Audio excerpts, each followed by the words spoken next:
Working in customer support is never easy. Working in tech support? I can't even imagine. Welcome to this episode of Tales from Tech Support. Our first tale today is from Ernosco.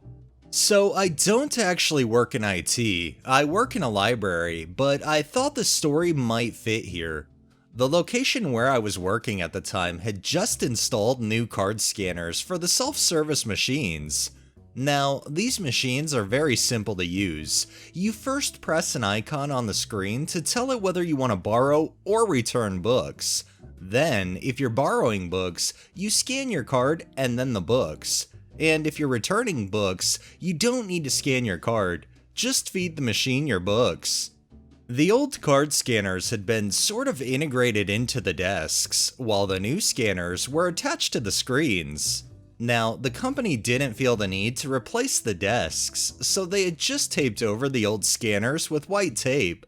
But since it's still a visually different area on the desk, old customers with muscle memory, etc., a large part of my job was basically just notifying people that they needed to use the new scanners. One day this customer walks in, an elderly man, and I see him putting his card on the white tape, so I go over and tell him he needs to use the new scanners. He turns to me and says, "No need, this one still works." I'm a bit perplexed since it's supposed to be off, but then he goes on to explain, "If I need to borrow books, I use this scanner," points to the new one, "and for returning books, I use this one," points to the old one again. Again, returning books doesn't require you to scan your card at all, since all the books have unique codes and the system automatically recognizes who had borrowed the book before. He was just putting his card against the defunct scanner, which did nothing, and then continued to return his books the way he was supposed to. But clearly, this system worked for him, so who am I to intervene? It just seems pretty lazy on the library's part to not even remove the old scanners. I mean, I understand if they were integrated into the desks, but I don't know, I feel like tape just isn't a good enough way to tell people not to use something. This next tale is by Renticle. User has problem. User sends me an email. User decides to type my email for reasons unknown since we've exchanged dozens of emails and her mail program should auto-complete it for her.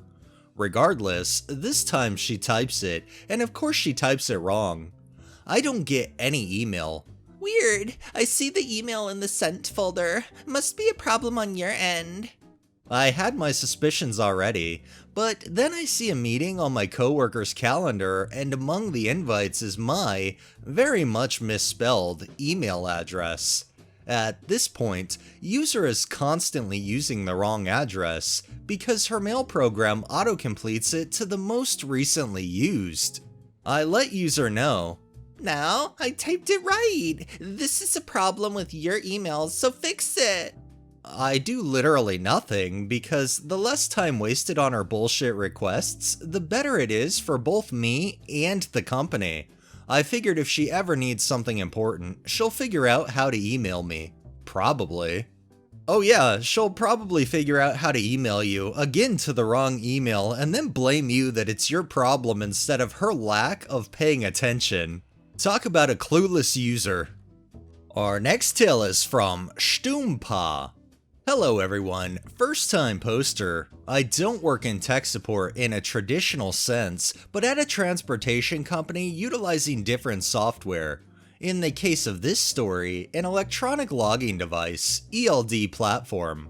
My team and I try to handle hardware and dashboard issues for our dispatchers, drivers, and occasionally customers before elevating to actual tech support.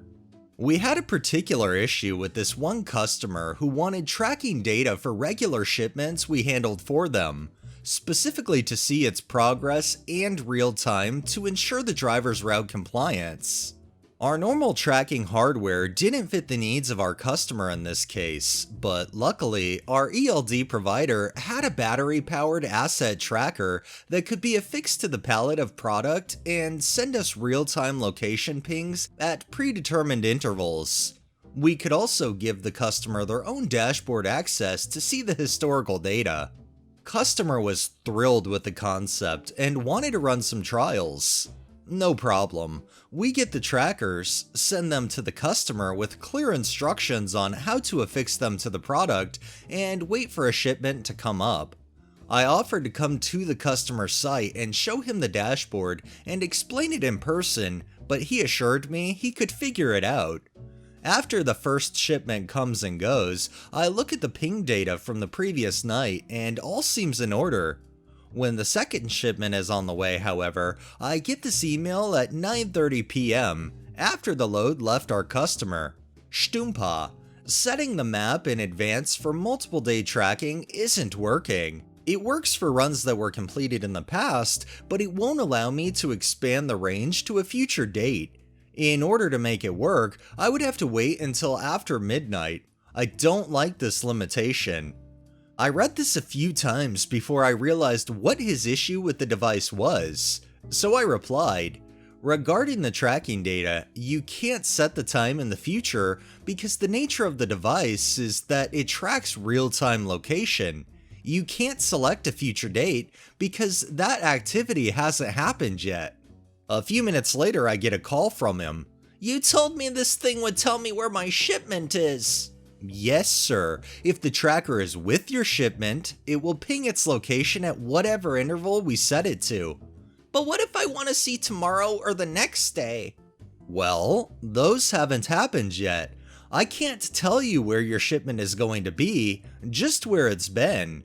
Mind you, these could be set to 30-minute pings, so fairly recent for long shipments. 5 minutes of me trying to explain the concept of a real-time location ping and how I cannot tell him where it will ping next. That's not going to work for me then. I'm sure there's a product out there that will let me set it for the future. Well, sir, when you find that, I'd be very interested in seeing it for myself. A few days later, I get a call from my boss saying customer wants to move forward with the tracking system. I guess he finally figured out his demands were literally unrealistic. I love those customers that are just the know-it-alls. They come to you because they need some form of assistance because, they couldn't get it done themselves, and then once you assist them, all of a sudden they can do it themselves, and then they're not satisfied because, they just don't really know what they're doing.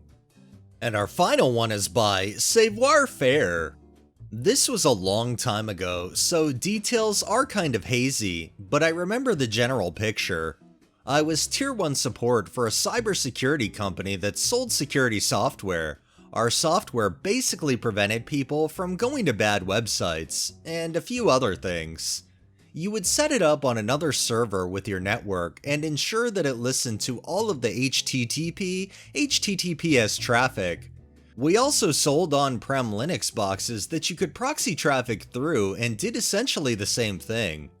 One of the most common issues we'd have is someone would tell us our software wasn't working, but in reality, they had improperly configured the network side of things, and the traffic wasn't routing to the proxy.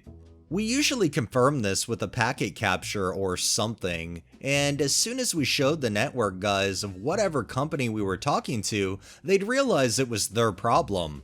Typically a firewall or something not liking the non-standard proxy port, and start fixing it. Occasionally, we get calls from a company's outsourced tech support in India.